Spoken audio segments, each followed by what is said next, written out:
Hello everyone and welcome to my YouTube channel. So today we are looking at basic connectivity for our MPLS client.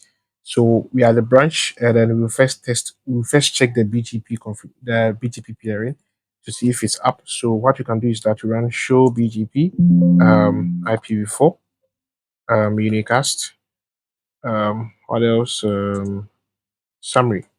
So as you can see we have a peering with our core MPLS PE. We can as well check from here.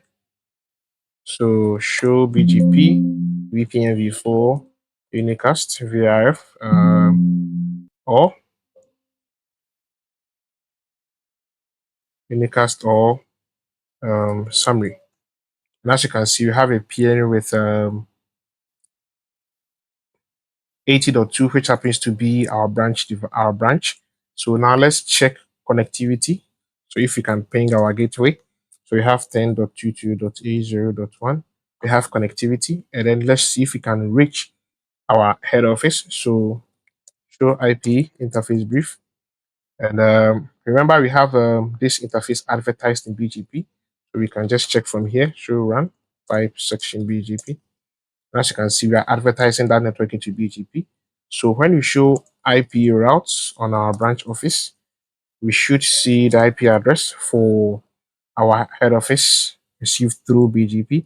And we can test connectivity, ping 192.168.100.1, sourcing from loopback 0.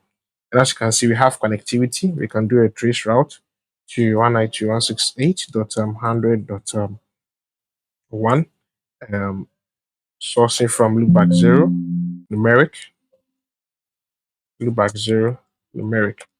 And as you can see, we are going through the MPLS. And as you can see, we have our MPLS labels switching through our MPLS core to the client device. So now, for our MPLS core, we are okay. We have full connectivity. And now, in the next part of my MPLS setup, we are going to see how to go about service, how to integrate our MPLS service into our MPLS core network.